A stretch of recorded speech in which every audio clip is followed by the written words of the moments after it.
Selamat pagi teman-teman, selamat hari Minggu. Selamat pagi. Selamat hari Minggu buat teman-teman yang ada dimanapun teman-teman saat hari ini ada ya. Lagi di rumah, lagi di jalan. Mungkin teman-teman kalian YouTube ini di hari Minggu, mungkin hari Senin atau hari Selasa. It's okay teman-teman. Hari ini gue mau share sedikit apa yang gue dapetin ya. Beberapa minggu belakangan ini intinya gue lagi jenuh sama banyak hal. Dan suatu hari waktu gue pulang dari kantor, lagi jalanin kehidupan yang biasa lah, pulang kantor, lagi mandi, tiba-tiba Tuhan bilang, Tuhan tanya satu hal ke gue. Tuhan tanya, Tim, apa yang gak pernah berubah di hidup kamu? Gitu. Gue bilang, gak ada, semua berubah. Gitu. Tiap hari semua berubah, ada sesuatu yang berubah lah pokoknya. Tuhan bilang satu hal, dan ini benar-benar memberkati gue. Dan kamu tahu gak apa yang gak pernah berubah? Yang gak pernah berubah itu adalah status kamu. Kamu adalah anak Tuhan. Siapapun kamu, apapun yang kamu alamin, kamu tetap anakku, kata Tuhan. Tuhan bilang gitu, dan gue lagi jenuh banget, gue sampai kepikiran gue pengen pindah kantor, gue pengen ngapain, gue bingung, gue pengen liburan, dan banyak hal yang ada di pikiran gue. Tapi Tuhan bilang banyak hal berubah, mungkin dulu kamu nggak secaman sekarang hidupnya atau gimana, tapi Tuhan bilang satu hal nggak pernah berubah, teman-teman. Satu hal nggak pernah berubah di hidup kamu, Tim, itu status kamu. Apapun yang kamu alamin, kamu tetap anakku, kata Tuhan. Dan hari ini pesan yang sama itu buat kalian, teman-teman. Apapun yang kalian alamin, apapun yang terjadi di hidup kalian, ada satu hal yang gak pernah berubah, yaitu status kita adalah anak Tuhan. Kita adalah anak yang dikasihi, kita adalah anak yang dicintai oleh Tuhan. Apapun teman-teman yang kamu alami, itu gak pernah berubah. Dunia mungkin berubah, banyak orang mungkin berubah, banyak orang mungkin mengecewakan kita, tapi Tuhan gak pernah mengecewakan kita, teman-teman. Tuhan adalah Allah yang setia dan akan selalu setia, teman-teman. Dia menyayangi kita lebih dari apapun, kasihnya tidak pernah berubah, Oh, His love never fail in us. Oh, let's worship Him, let's praise Him. Sing with me. I can't forget, I still remember the place you found me, and I surrender. When your grace cover my shame and so my need. Oh Jesus, you gave me hope. You gave me hope and a future. My heart is yours, now and forever. I am loved only because you first loved me. Let's say, I love you, Lord. Yes, I love you.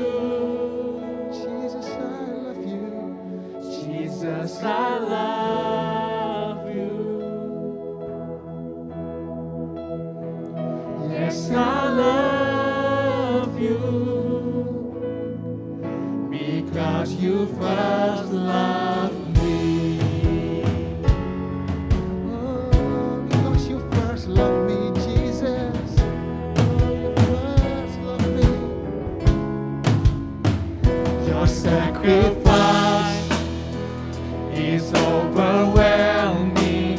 Suffer and die because you love me.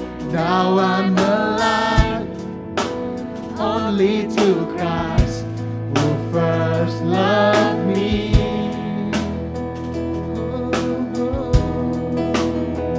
And I love you, Jesus, I love you.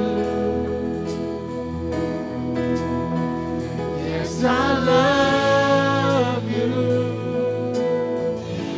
because you first loved me. Oh, I love you. Yes, I love you. Jesus, I love you. Yes, I love you. Because you first loved me.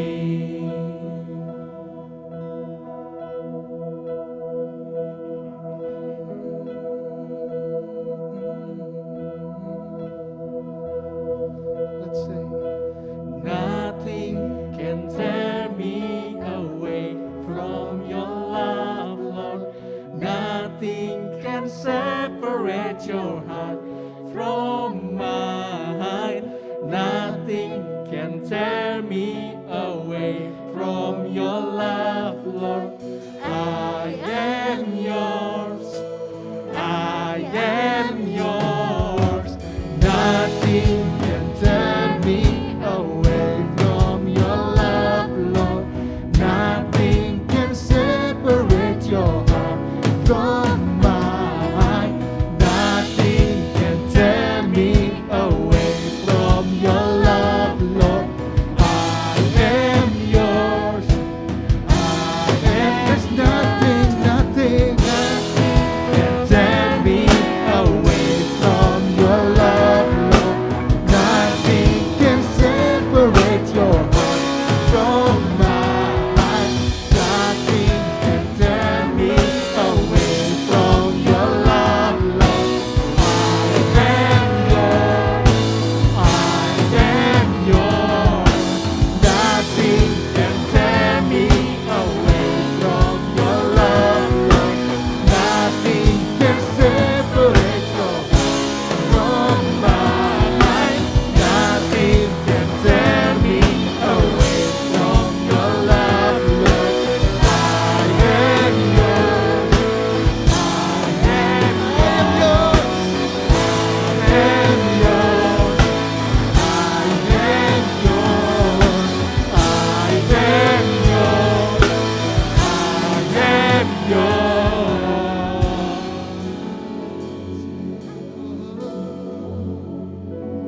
And I love you. Jesus, I love you. Yes, I love you. Because you first loved me. oh, Jesus, Jesus, and I love you. Jesus, I love you. Yes, I love you. Because you first loved me. Oh, I love you. I love you. Oh, Jesus, I love you.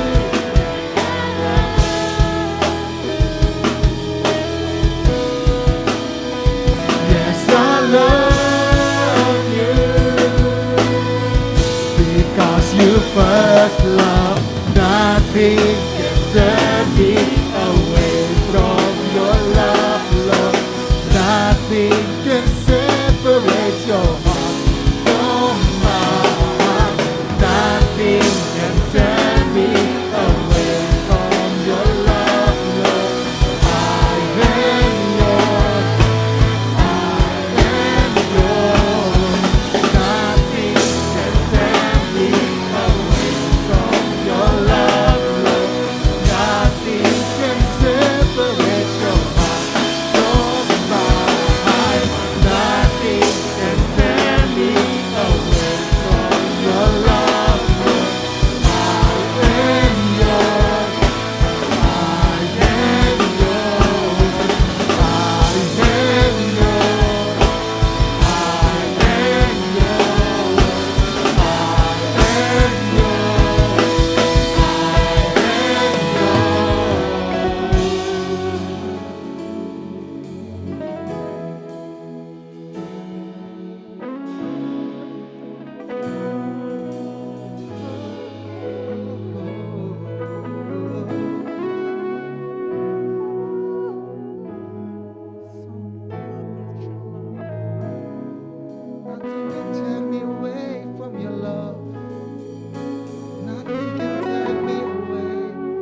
apapun, Yes, Tuhan.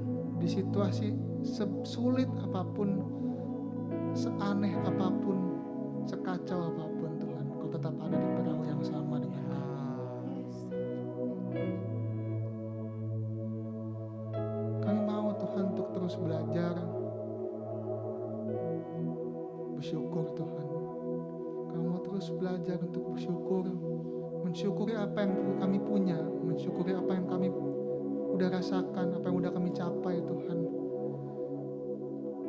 Mungkin situasi saat ini, situasi sekarang ini sulit buat kami untuk kami bersyukur. Tapi hari ini kamu belajar untuk bersyukur bukan karena kami terpaksa Tuhan, bukan karena kami harus, karena ada satu kesadaran Tuhan dari hati kami bahwa satu hal Tuhan gak pernah berubah di hidup kami Tuhan, yaitu bagaimana Engkau memandang kami, bagaimana Engkau memandang kami Tuhan. Kami anak-Mu Tuhan, dan Kau bukan Bapa yang jahat, Kau Bapa yang baik, Bapa yang selalu menyediakan yang terbaik tepat pada waktunya Tuhan. Kau mau bersyukur Tuhan karena kami punya Engkau. Kau mau bersyukur atas apa yang kami punya. Kau mau bersyukur atas apa yang kami sudah kerjakan, kami sudah capai Tuhan. Ya, Karena itu Tuhan. semua kami percaya Tuhan yang terbaik. Ya. Yang terbaik buat kami, Yes, yang berasal dari Engkau Tuhan. Ini iman kami. Kami percaya hari depan penuh harapan Tuhan. Bukan karena skill kami, bukan karena kami hebat, tapi karena kami punya Bapa yang selalu ada bersama-sama dengan kami. Kami berjalan, kami sudah melewati masa lalu bersama-sama dengan Kau. Kami ada di sini bersama-sama dengan Kau, dan kami akan berjalan menuju ke masa depan Tuhan, juga bersama-sama dengan Kau Tuhan. Kau gak akan pernah tinggalin kami Tuhan. Sungguh kami bersyukur. Kami serahin hidup kami kepadamu, keluarga kami, sekolah kami, kampus kami, tempat kerja kami, pergumulan kami Tuhan. Kami serahkan semua ke dalam tangan-Mu. Kami percaya Tuhan, kami gak bisa jalan sendiri Tuhan. Ini kami mau jalan bersama-sama dengan Kau Tuhan. We need your love. We need your love. We need your mercy Jesus. Thank you Jesus. Ini kami Tuhan, terima kasih Tuhan. Dalam nama Tuhan Yesus, kami telah menyembah-Mu, kami telah mengucap syukur Tuhan. Sama-sama katakan amin. Amin.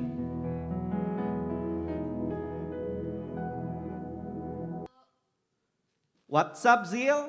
Nah hari ini gue mau sharing tentang satu tema. Kalau gue sih kasih judulnya ini unveiling. Sebenarnya mau ngomongin apa sih unveiling ini? Unveiling ini sebenarnya pengen kita ngomongin hari ini tuh adalah tentang penggenapan janji-janji Tuhan di dalam kehidupan kita. Ya, kalau teman-teman misalkan lihat Alkitab kalian, sebenarnya isi Alkitab tuh apa sih? Isi Alkitab tuh sebenarnya adalah perjanjian. Perjanjian antara siapa? Perjanjian antara Tuhan dengan kita sebagai manusia. Coba lo lihat perjanjian. Nah dari judulnya aja sebenarnya udah ketahuan kan gitu. Alkitab terbagi dua. Perjanjian lama sama perjanjian baru. Dari judulnya itu sebenarnya udah menyebutkan gitu kan. Bahwa isi Alkitab itu memang tentang perjanjian gitu loh. Mulai dari perjanjian Tuhan dengan Nuh. Ya kan. Yang terkenal apa? Perjanjian Tuhan sama Nuh. Pelangi ya kan, kayak Ega jadinya gitu nah gini. Ya kan, terus siapa lagi? Perjanjian Tuhan dengan Abraham, dengan Ishak, dengan Yakub, dan sampai pada akhirnya kemudian masuk ke perjanjian baru gitu kan. Kalau teman-teman baca di kitab Wahyu, itu juga isinya tentang perjanjian Tuhan sama manusia gitu kan. Yang ultimate-nya tuh kalau gue bilang apa ya, langit yang baru dan bumi yang baru itu kan adalah janji yang Tuhan berikan gitu kan kepada kita manusia. Jadi sekali lagi kalau misalkan teman-teman baca isi Alkitab kalian dengan seksama, kalian akan menemukan banyak banget perjanjian. Perjanjian yang Tuhan buat dengan manusia. Nah, kalau kita ngomongin soal perjanjian, sudah jelas. Tuhan, Allah itu adalah pihak yang tidak mungkin mengingkari perjanjian yang sudah Dia buat. Kenapa gue bilang tidak mungkin? Karena Tuhan sendiri menyebut bahwa Dia adalah Allah yang setia. Karena Dia setia, Dia tidak bisa mengingkari dirinya adalah setia. Jadi apa? Dia tidak bisa mengingkari dirinya dengan ya melanggar satu perjanjian yang sudah Dia buat. Nah kalau begitu siapa nih pihak yang lebih mungkin untuk mengingkari perjanjian yang dibuat? Ya jelas dalam case ini karena perjanjian antara Tuhan dengan manusia. Ya kita sebagai manusia yang masih sangat mungkin untuk mengingkari perjanjian. Karena ya walaupun roh kita sudah sempurna tapi kita masih hidup dalam tubuh. Masih ada daging, masih ada ego yang membuat kita kadang-kadang apa? Sulit gitu ya, atau masih berjuang, bergumul untuk kita bisa taat dan benar-benar ya submit gitu sama perjanjian yang sudah ada dari mulanya gitu. Walaupun kita tahu bahwa Yesus sudah menebus kita lunas di kayu salib gitu kan. Nah, pertanyaannya mengapa sih manusia tuh seringkali gagal memenuhi perjanjian atau covenant dengan Tuhan? Yang pertama, kenapa kita seringkali gagal untuk memenuhi perjanjian yang kita udah tahu dan mungkin juga kita sudah buat sama Tuhan? Yang pertama itu karena mungkin manusia nggak percaya. Manusia nggak percaya sama setiap janji-janji Tuhan yang sudah tertulis di dalam Alkitab. Oh, masa iya sih anak cucu orang percaya tidak akan meminta-minta roti? Buktinya nih gue hidupnya masih susah-susah aja. Gue pernah mengalami fase itu. Ketika keluarga gue gitu kan mengalami kesulitan ekonomi yang luar biasa, ya gue sempat mempertanyakan janji Tuhan itu dan bahkan gue cenderung gak percaya. Apa benar Tuhan janjimu bahwa anak cucu orang percaya benar-benar gak akan minta-minta roti? Karena waktu benar-benar lagi kesulitan ekonomi, gue bahkan sampai dibeliin mie instan gitu ya. Mie instan tuh sama pembantu gue yang waktu itu kerja sama gue, asisten rumah tangga itu kerja sama gue. Nah, di kondisi seperti itu jujur sulit buat gue percaya gitu. Bener Tuhan janji lo nih gitu kan. Jadi ketidakpercayaan kita membuat kita kadang-kadang apa? Ingkar atau membuat kita apa? Tidak bisa memenuhi perjanjian yang sudah apa Tuhan buat sama kita. Ketidakpercayaan kita menghalangi kita gitu untuk kita bisa memenuhi perjanjian yang sudah dari mulanya ada Tuhan bikin sama kita. Yang kedua, apa sih yang bikin kadang-kadang kita tuh gak bisa memenuhi perjanjian dengan Tuhan? Yang kedua adalah kita kadang-kadang tidak sabar, ya kan? Kita pernah dinubuatin gitu kan misalkan dalam ibadah, atau kita pernah baca Alkitab, kemudian kita temuin satu ayat yang kayaknya tuh ngelompat dan kayaknya bener-bener ngerema banget. Wah ini nih janji Tuhan buat hidup gua. Tapi kemudian kita apa? Seiring berjalannya waktu, berapa bulan ditunggu, kok belum tergenapi ya? Ditunggu lagi setahun, kok belum juga digenapi ya? Ditunggu lagi sekian lama berapa tahun kok belum digenapi juga ya. Dan kemudian kita mulai mempertanyakan. Kita mulai gak sabar. Kita mulai mau cari jalan pintas. Kayaknya kelamaan nih janjinya Tuhan gitu kan. Bener gak sih bakalan digenapi? Ingat, Tuhan akan menjawab. Tuhan akan menepati janjinya sesuai dengan waktunya Tuhan dan caranya Tuhan. Bukan sesuai dengan waktunya kita dan caranya kita. Enggak. Jadi apa? Kadang-kadang ketidaksabaran kita itu juga apa? Menghalangi kita untuk janji Tuhan bisa terpenuhi dalam kehidupan kita. Dan yang terakhir, apa sih yang buat kita tuh seringkali gak bisa memenuhi perjanjian sama Tuhan? Karena kitanya tidak setia. Karena kitanya berubah setia. Tuhan, janjimu sih memang oke. Tapi kayaknya kalau aku lihat, ini masih lama ya tergenapinya ya. Ya kayaknya sih janjimu tentang pasangan oke Tuhan. Tapi kayaknya agak lama nih tergenapinya Tuhan. Udahlah, saya ambil jalan sendiri aja gitu kan. Yang sana kayaknya menjanjikannya lebih baik Tuhan. Dan cepat gitu kan. Saya gak usah nunggu-nunggu. Saya gak usah galau-galau menanti-menanti gitu kan. Saya mungkin gak perlu dikata-katain dulu gitu kan sama orang-orang atau komunitas saya, teman-teman saya. Saya bisa mengambil jalan instan. Saya gak ikutin perjanjian kamu. Saya cari perjanjian saya sendiri dengan orang lain ya. Saya gak mau ikutin perjanjian kamu karena kayaknya terms and conditionnya susah Tuhan. Saya gak bisa penuhin. Udah, saya cari jalan sendiri aja. Nah 3 hal ini nih yang buat kita tuh akhirnya apa? Tidak bisa memenuhi perjanjian kita sama Tuhan. Gue ulangin lagi ya. Tidak percaya, tidak sabar dan kitanya yang tidak setia atau berubah setia. Nah sebagai akibatnya apa? Sebagai akibatnya ya tentunya jadinya kita tidak bisa mengalami janji-janji Tuhan. Jadi seringkali ada orang percaya bilang saya udah lama ikut Tuhan tapi kok kayak saya gak pernah ya mengalami janji-janji Tuhan digenapi dalam kehidupan saya. Bukan tidak pernah. Ya mungkin coba kita cross check gitu ya. Coba kita lihat ke dalam diri kita sendiri. Adakah 3 hal itu menghalangi kita justru untuk kita mengalami penggenapan janji-janji Tuhan? Ya tentunya kalau kita udah ngambil shortcut, kitanya aja udah gak percaya, kitanya aja udah gak mau setia gitu, gak mau nunggu, gak mau ngikutin caranya Tuhan. Ya tentunya kita gak akan bisa ngalamin gitu loh janji-janji Tuhan yang sudah dia siapkan dari semula gitu kan. Kasihnya Tuhan memang tidak bersyarat. Tapi penggenapan janji-janjinya dia gitu ya, tentunya ada syaratnya dong gitu kan. Kita harus lakukan dulu bagian kita gitu kan, baru kita akan terima gitu. Namanya perjanjian kan begitu, harus dua pihak sepakat dan kedua belah pihak harus melakukan bagiannya. Gak ada perjanjian dibuat cuma untuk salah satu pihak doang yang kerja, tuh gak ada gitu. Kalau gitu sih gak usah bikin perjanjian gitu kan. Enak aja gitu, yang satu duduk-duduk aja. Ya demikian juga kita dengan Tuhan. Tuhan sudah melakukan bagiannya dia, ya. Salah satunya lewat penebusan Yesus di kayu salib untuk menggenapi, untuk jadi setuju jaminan bahwa setiap perjanjian yang sudah dia berikan buat kita pasti akan digenapi. Ya kita juga lakukan bagian kita. Bagian kita adalah percaya, sabar, taat dan setia. Udah itu aja gitu loh. Sampai nanti penggenapannya itu tuh terjadi gitu. Nah sekarang apa yang harus gue lakukan? Apa yang harus kita lakukan? Yuk kita mau buka Alkitab kita mau baca di 1 Timotius 4 ayat 7 sampai 8. Gue akan bacakan buat setiap teman-teman. Tetapi jauhilah tahayul dan dongeng nenek-nenek tua. Latihlah dirimu beribadah. Gue ulangi sekali lagi. Latihlah dirimu beribadah. Latihan badani terbatas gunanya. Tetapi ibadah itu berguna dalam segala hal. Karena mengandung janji. Sekali lagi, ibadah itu berguna dalam segala hal karena apa? Mengandung janji. Baik untuk hidup yang saat ini maupun hidup yang akan datang. Artinya apa?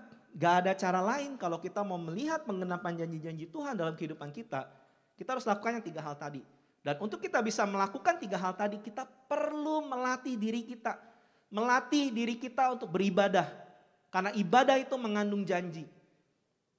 Kita harus melatih diri kita untuk beribadah. Karena kalau enggak, ya 3 hal itu tidak akan bisa dicapai secara instan. Ya, lo enggak akan bisa dengan serta-merta atau tiba-tiba percaya sama orang kan. Butuh proses. Butuh proses kenal dulu.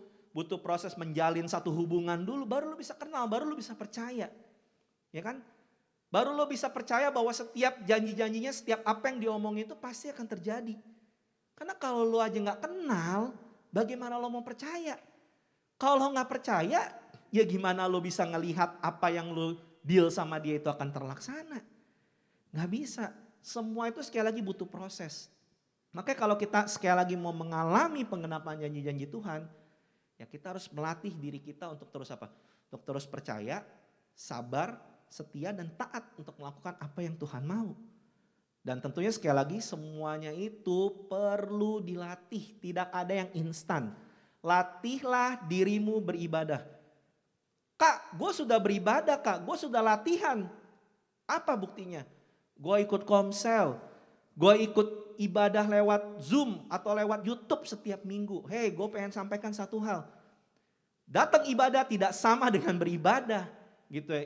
Ibadah yang kita tahu selama ini ya, kalau misalkan kita lewat dulu ya fisik itu kita datang ke gereja dan segala macam. Itu sih kalau gue bilang itu adalah ritualnya. Itu adalah acaranya. Bukan datang ke acaranya yang dicari. Yang dimaksud dengan melatih diri kita beribadah di sini adalah latihan untuk kita apa? Memegang teguh setiap perjanjian yang sudah Tuhan berikan buat hidup kita. Dari awal sampai nanti akhirnya perjanjian itu digenapi dalam hidup kita. Itulah latihan beribadah. Jadi pengertian ibadah itu sekali lagi bukan soal ritual mingguannya. Bukan soal kita datang ke acara ibadahnya. Bukan acara yang gue bahas hari ini. Tapi yang gue bahas ibadah di sini hari ini apa? Sebuah proses memegang teguh, ya, proses memegang teguh perjanjian yang sudah Tuhan berikan kepada kita dari mulanya, sampai dengan apa? Sampai dengan kita melihat janji-janji itu digenapi. Itulah ibadah, ya. Jadi, yuk gitu loh. Kalau kita mau benar-benar melatih diri kita beribadah, pastikan untuk kita apa?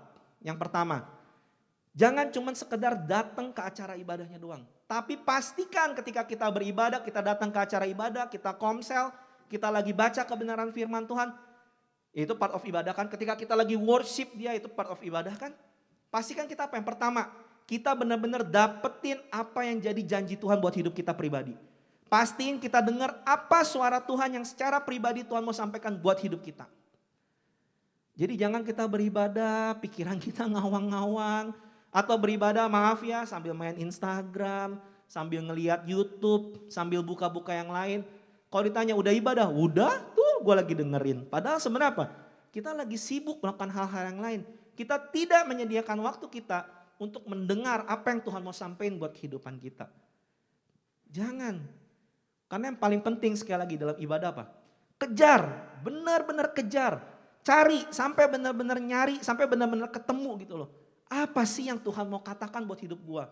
Orang-orang menyebutnya mungkin dengan bahasa yang berbeda-beda. Ada yang bilang pewahyuan, ada yang bilang pencerahan, ada yang bilang rema. Nah itu, cari itu sampai kita dapetin gitu loh buat hidup kita. Cari hal-hal itu sampai benar-benar kita dapat dan kita tangkap apa yang Tuhan mau. Kalau kita nggak dapet itu, ya ibadah kita cuma akan sambil lalu aja. Kita juga nggak akan mengalami gitu loh kuasa dari ibadah. Karena apa? Ibadah nggak ibadah sama aja. Hidup saya kok begini-begini aja. Ibadah nggak ibadah sama aja. Saya juga nggak mendengar suara Tuhan. Ibadah nggak ibadah sama aja. Saya juga kayak nggak melihat janji-janji Tuhan ada. Ya karena apa? Karena kita nggak nangkep. Karena kita nggak dapat apa yang mau Tuhan katakan buat hidup kita. Kita nggak dapat janji-janjinya. Kalau kita nggak dapat janji-janjinya, ya tentu aja kita juga nggak akan ngelihat mana yang digenapi mana yang enggak. Ya orang kita ya bingung yang mana yang jadi janjinya. Orang kita aja yang paling parah apa? Kita aja bingung nih suara dia apa bukan sih? Ya kan waktu itu Sheila bagi dengan bagus sekali gitu kan. Dombaku mendengar suaraku. Mengenal suaraku. Ya kalau kita nggak berusaha mengenal Tuhan ya yang paling utama. Gimana kita juga mau dapetin suaranya dia dan janji-janjinya dia. Ayo latih diri kita beribadah sampai kita benar-benar nangkep apa yang mau dia sampaikan ke dalam kehidupan kita. Benar-benar cari. Giliran pasangan aja lo kejar sampai ke ujung bumi, lo pepet terus. Lo gak dapet jawaban, lo pepet terus, lo tanya terus, lo bombardir terus, lo spam terus WhatsApp-nya, IG-nya, apanya semua lo spam. Apa kalau sudah nge-spam Tuhan dengan doa-doa lo? Kalau memang belum dijawab, apa kalau sudah mengejar dia dengan sepenuh hati lo? Apa kalau udah benar-benar menyediakan waktu yang terbaik dan bahkan kapanpun lo benar-benar tempelin Tuhan. Itu ibadah. Sampai benar-benar lo dapet apa yang jadi janji Tuhan buat hidup lo.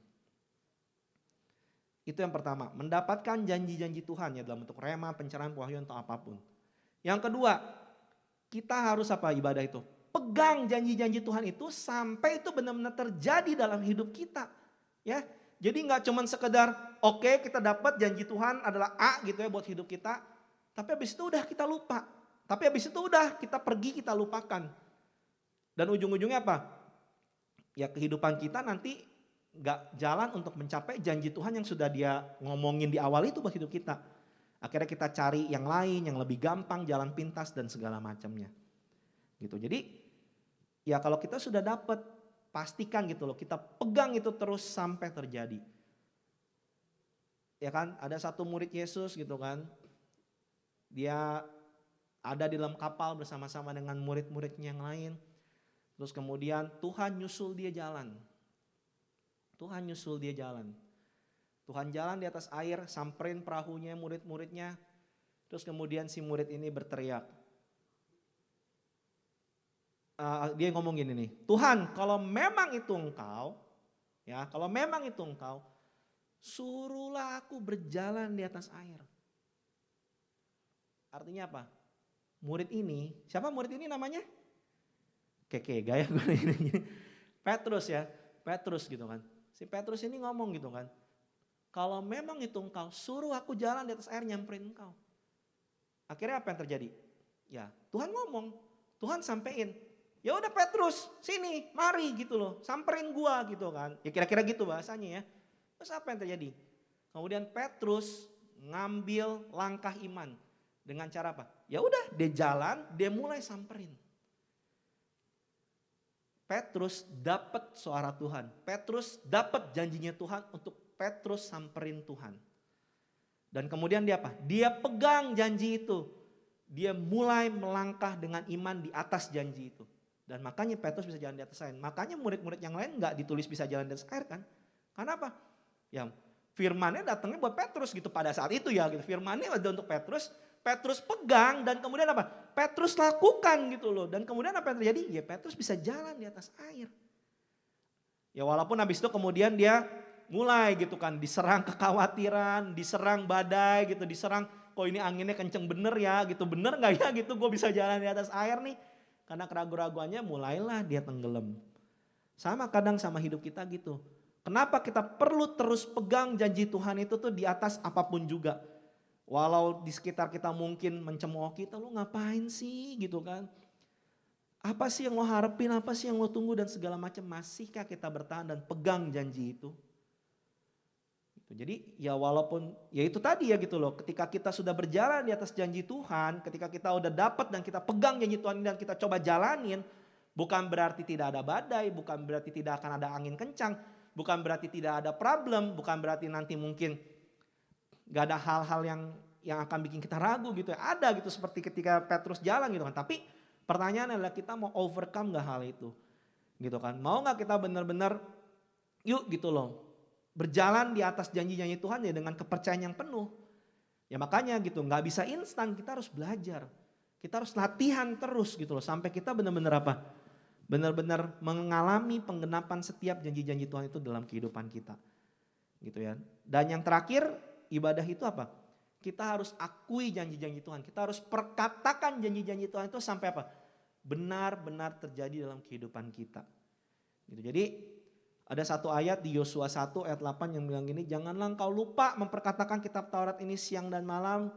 Janganlah engkau lupa memperkatakan kitab Taurat ini dan renungkanlah itu siang dan malam gitu kan. Supaya engkau bertindak hati-hati sesuai dengan segala sesuatu yang tertulis dalamnya. Dengan demikian perjalananmu akan berhasil dan engkau akan beruntung. Kira-kira begitu isinya Yosua 1 ayat 8 gitu kan. Nah di sini apa kita belajar? Kita perkatakan kebenaran firman Tuhan ini. Karena apa yang kita katakan itu akan jadi kebenaran gitu loh dalam kehidupan kita. Kalau kita perkatakan terus-menerus itu akan jadi kebenaran buat hidup kita. Gitu kan? Karena apa? Begitu banyak apa ya, informasi-informasi yang beredar di luar sana gitu kan. Isinya hoax. Tapi kalau hoax itu kita masukin terus ke dalam pikiran kita, lama-lama apa? Ya lama-lama kita akan mikir itu juga sebagai kebenaran gitu kan. Ya kalau berita yang bohong aja tuh bisa kita anggap sebagai kebenaran karena itu masuk secara masif dan terus-menerus ke dalam hidup kita. Bayangin bagaimana dengan kebenaran yang absolut, kebenaran yang mutlak, kebenaran yang sungguhnya itu firman Tuhan. Yang tiap hari kita perkatakan. Janji-janji Tuhan yang tiap hari kita perkatakan sampai apa? Masuk ke dalam pikiran kita dan kita anggap itu adalah kebenaran kenyataan. Ya karena memang itu kebenaran pada kenyataannya itu memang hal yang benar gitu loh. Tapi kadang-kadang apa? Hal yang benar ini gak bisa masuk karena pikiran kita tuh udah banyak diisi sama apa? Kekhawatiran dunia. Tipuan-tipuan dari si jahat, hoax-hoax yang disebar gitu. Itu yang udah memenuhi pikiran kita. Sehingga apa? Kebenaran firman Tuhan kita kadang-kadang gak anggap itu. Gak sesuai nih Tuhan dengan yang kelihatan di dunia hari-hari ini. Ya memang kadang-kadang begitu. Gak akan sesuai apa yang Tuhan katakan dengan apa yang terjadi di dunia hari-hari ini. Disitulah gitu loh. Sekali lagi. Mau gak kita belajar pegang itu terus dan perkatakan terus sampai itu terjadi. Ataukah kita stop? Karena apa? Karena dikata-katain sekeliling kita. Karena mungkin kita dibuli-buli karena kita pegang teguh perjanjian Tuhan dan kita perkatakan terus jadi kebenaran. Yuk mulai hari ini kita belajar untuk apa? Terus renungkan dan perkatakan kebenaran itu. Sampai kebenaran itu apa? Benar-benar masuk dan apa? Menggantikan hal-hal yang lain yang gak benar. Hoax-hoax yang tadi gue bilang, terus kemudian mungkin fakta-fakta yang ada di lapangan gitu kan. Tapi mari hari ini ketika kita renungin setiap kebenaran itu boleh menjadi dasar, kebenaran itu benar-benar boleh menjadi fondasi yang kokoh untuk kita apa? Untuk kita berjalan di dalam dunia ini. Untuk kita apa? Overcome setiap hal-hal yang ada di dunia ini yang mencoba menyerang kita, menjatuhkan kita. Dan yang terakhir apa? Untuk kita semakin hari berjalan ya, mengandalkan Tuhan senantiasa. Dan gue percaya kalau kita mengandalkan Tuhan, kita berjalan di atas dasar yang benar, kita gak akan gampang digoyahkan. Kita akan bertahan dan kita akan apa? Finishing well sampai pada akhirnya. Mau kita semua finishing well? Mau kita semua bertahan sampai akhirnya? Yuk pastikan kita melatih diri kita terus-menerus untuk kita bisa beribadah dengan takut dan hormat sama Tuhan. Tuhan Yesus memberkati. Oke Zil, kita mau tutup ibadah kita hari ini. Yuk kita mau sama-sama berdoa dulu. Tuhan Yesus, kami sungguh bersyukur Tuhan buat hari ini, buat setiap kebenaran-Mu Tuhan, buat setiap Tuhan hal-hal Tuhan yang Kau sampaikan ke dalam kehidupan kami. Hari ini kami katakan kami mau pegang setiap perjanjian-Mu, Kami mau jaga Tuhan itu Tuhan, dan kami mau terus perkatakan Tuhan setiap kebenaran firman-Mu Tuhan. Sehingga hal itu Tuhan boleh menjadi satu kebenaran yang nyata Tuhan. Boleh menjadi pondasi buat kehidupan kami Tuhan. Boleh menjadi dasar Tuhan untuk kami Tuhan melakukan Tuhan segala sesuatunya Tuhan di dalam kehidupan kami. Biar hari ini setiap anak-anak-Mu Tuhan menerima kebenaran ini. Dan sungguh gak cuma sekedar menjadi satu pengetahuan, tapi boleh menjadi satu kebenaran yang dipraktekkan Tuhan ke dalam kehidupan setiap anak-anak-Mu. Biar hari ini Zil, Kau terima berkat Tuhan, terima kebenarannya, terima kasihnya, terima kemurahannya. Biar Kau bisa hidup sungguh-sungguh di hadapannya. Dan Kau menjadi anak-anaknya yang kuat, yang tidak mudah digoyahkan oleh dunia ini. Terimalah berkat ini di dalam nama Tuhan Yesus. Setiap kita yang percaya, kita sama-sama katakan amin. Selamat hari Minggu Zil, Tuhan Yesus memberkati.